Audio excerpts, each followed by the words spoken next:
Honorable mention, this bluegill lure is great for big bass. You can also catch tons of big bass on these. These are where the biggest bass can get caught on. And also you can catch tons of other fish like muskie, pike, and almost anything besides bottom feeders. This is a very good bait, but it's too big for a lot of the majority of the bass, but the fish these catch are huge. At number 5 are crankbaits. Crankbaits work good for the bass. They deep down and they like catching big, hungry bass. These work the best in the summer when the fish are most aggressive. I would definitely get one of these. They're not my most favorite, but they sure do catch the fish.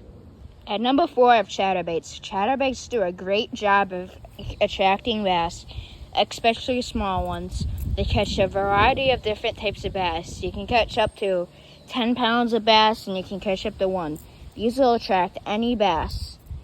I would say gentle would work the best, but if you move it faster, the more faster you work it, the bigger the bass you'll catch. At number 3 I have spinnerbaits. Spinnerbaits are one of my all-time favorites. They're nice and cool, and they attract bass with these things up here. So yeah, these work really, really good for bass. I catch anywhere from dinks up to huge bass. I caught my biggest bass on a spinner. This is a good bait. I would highly recommend this bait. Any color works fine. You just have to get used to what color works best in your area. But over here, this works the best. So yeah, spinnerbaits are my favorite bait. At number 2, I have the frog. The frogs are very, very good. You have to use them in marshy areas. Just don't use them in like open water. But these things in like weedy waters will absolutely hit. You can catch so much bass on the frog, it's not even funny. This is an unpopular opinion, but I find this very, very good. This bait will catch anything in marshy areas. Trust me when I say that.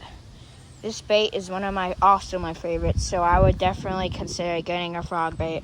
At number 5, I have the fake worms. These work absolutely good. These things catch anything, and when I say anything, it'll catch anything it lays on. What's good about these is that bass are very, very lazy. And if you just jerk this up and down at the bottom, this will catch fish. Bass are very slow creatures, and when you make these slow, it'll make it interested into eating it. Yeah, and these are also very cheap stuff to get. They only cost anywhere from $2 to $9. $9 for the best, and you don't need good lures. These will work good anytime.